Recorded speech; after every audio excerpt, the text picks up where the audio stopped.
জি, আসসালামু আলাইকুম। তো অনেকে এর আগে যেটা বলছিলাম যে থিম ডেমো ইনস্টল করার জন্য যে সিস্টেমগুলো এগুলো এর আগে বলছিলাম আমি আপনাদেরকে। এখন যে বিষয়টা বলবো যে অনেক সময় হবে যেটা যে কোনো কোনো থিমে দেখবেন যে থিম অপশনের মধ্যে তারা one click demo installation option করে রাখছে।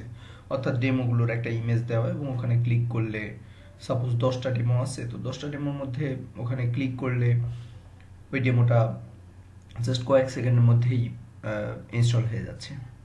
আবার কিছু কিছু থিমে ডেমো কন্টেন্ট নামে একটা ফোল্ডার দিয়ে দেয় যখন আমরা থিম ফরেস্ট থেকে কোনো থিম ডাউনলোড করা হয় বা আপনার কোনো ক্লায়েন্ট দিবে, তখন দেখবেন যে ফুল ডকুমেন্টেশন সহ যে থিম ফাইলটা ডাউনলোড করা হয় ওই থিম ফাইলের মধ্যে কিন্তু ডেমো কন্টেন্ট ফাইলটা থাকে।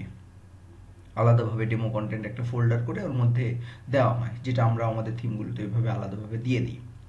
তো কিছু কিছু সময় অনেক সময় যেটা দেখবেন যে আপনার ক্লায়েন্ট থিমটা থিম ফরেস্টে মানে যে সিস্টেমটা আছে সেটা হলো যে, যদি আমি একটু দেখাই,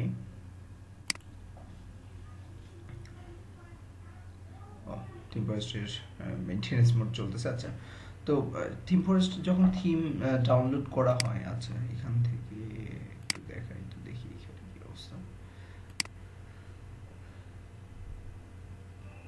না, থিম ফরেস্ট ডাউন। তো যেটা বলি যে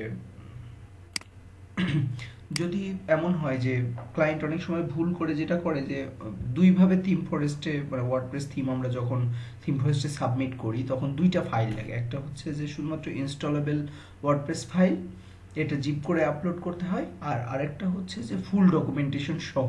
তো এই ফুল ডকুমেন্টেশনের মধ্যে থাকে ডকুমেন্টেশন থাকে, থিম ফাইল থাকে, চাইল্ড থিম থাকে এবং ডেমো কন্টেন্টগুলো থাকে।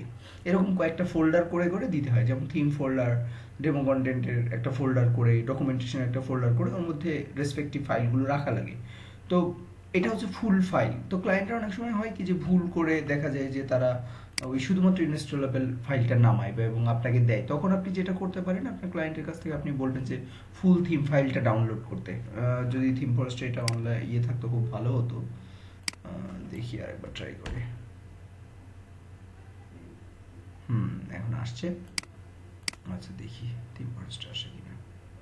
না, থিম ফরেস্টে মেইনটেনেন্স মোডে আছে। আচ্ছা, আমি যদি কোড ক্যানিয়নটা দেখি, কোড ক্যানিয়নে গেলে বুঝতে পারবো।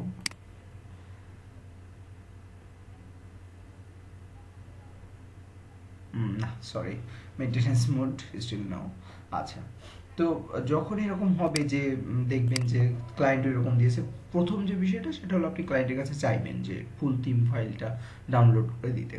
তো যদি অনেক সময় ক্লায়েন্ট বুঝতে পারে না, কিন্তু দেখা যায় এর জন্য আপনার 1-2 ঘন্টা নষ্ট হয়ে যাচ্ছে, আপনি ডেলিভারি টাইমটা লেট হয়ে যাচ্ছে, সেক্ষেত্রে আপনি যেটা করবেন সেটা হলো থিম ফাইল যেটা আছে ওই থিম ফাইলটার মধ্যে আপনি একটু দেখবেন যে যে থিমটা দিয়েছে, যেমন ধরেন এইটা আমার একটা ক্লায়েন্ট, উনি আমাকে একটা থিম যখন দিয়েছে তখন আমাকে ইনভার্টার স্টুডিওতে যখন আমাকে অর্ডার করছিল তখন উনি আমাকে এই জিপ ফাইলটা দিয়েছিলেন।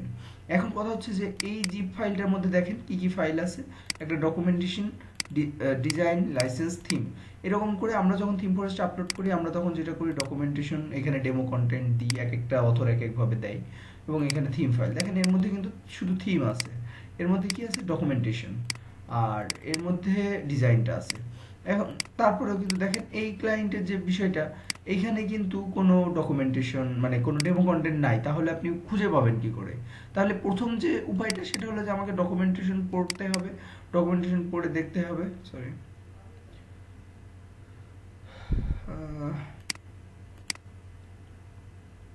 ডকুমেন্টেশনের মধ্যে দেখতে হবে যে তারা ডেমো কন্টেন্ট ইনস্টলেশনের জন্য কোনো উপায় দিয়েছে কিনা। তো যদি এখানে না পাওয়া যায়, অনেক সময় অনেক অথর মানে খুব, এই যে এখানে একটা ডেমো কন্টেন্ট হয়েছে, এখানে ওয়ান ক্লিক ইনস্টলার, তারা ওয়ান ক্লিক একটা প্লাগ ইন দিয়ে জাস্ট এটা ইনক্লুড করে দিয়েছে, one click single click click করলে ইনস্টল হয়ে যাচ্ছে। এখন কথা হচ্ছে যে তাহলে এই যে এরা এক্সএমএল ফাইলটা, এখানে XML file WordPress download from here, এরা এক্সএমএল ফাইলটা আবার অনলাইনেও রেখে দিয়েছে, কিন্তু বেশিরভাগ অথররা এটা করে না, অনলাইনে রাখে না, কারণ অনেক সময় অনেকে কিছু ব্ল্যাক মার্কেট আছে যেমন ডব্লিউপি লকার বা এরকম মাফিয়া শেয়ার, এরকম কিছু ওয়েবসাইটে ফ্রি অনেক থিম, প্রিমিয়াম থিম পাওয়া যায়, যদি ওগুলো লেটেস্ট ভার্সন না এবং ওগুলো ইউজ করাটাও ঠিক না, ওগুলো আসলে ইউজ করাটা ইলিগাল। তো যাই হোক, মনে করেন যে আপনি কোনোভাবে কোনো জায়গা থেকে মানে খুঁজে পাচ্ছেন না, কোনো ফাইলের মধ্যে নাই বা তাদের ডকুমেন্টেশনে কোনো ইনস্ট্রাকশন নাই, সেক্ষেত্রে আপনি কি করবেন? সেক্ষেত্রে যেটা করবেন, আপনি থিম ফাইলে ঢুকবেন। এই যে এইখানে, এই যে এটা হচ্ছে আমার থিম, এই থিমের মধ্যে যে এই ফোল্ডারে যে আমি এক্সএমএল দিয়ে সার্চ দিব, দেখেন এই যেটা আমি এক্সএমএল। সো আমি যদি এটাকে টুলসে যে ওয়ার্ডপ্রেসের টুলসে যে ওয়ার্ডপ্রেস ইম্পোর্টার আছে, এটা যদি ইম্পোর্ট করে দিই, তাহলে আপনার ক্লায়েন্ট যদি কোনো কাজ দেয়, যে কাজটা আপনার 10-15 মিনিট বা 1 ঘন্টার কাজ, আপনার ক্লায়েন্ট হয়তো বুঝতে পারতেছে না, বা তার কাছে আপনার বারবার চাইতে হচ্ছে, বা তার মেসেজের জন্য ওয়েট করতে হচ্ছে, এটার জন্য না করে ডিরেক্ট আপনি এটা করে ফেলতে পারবেন।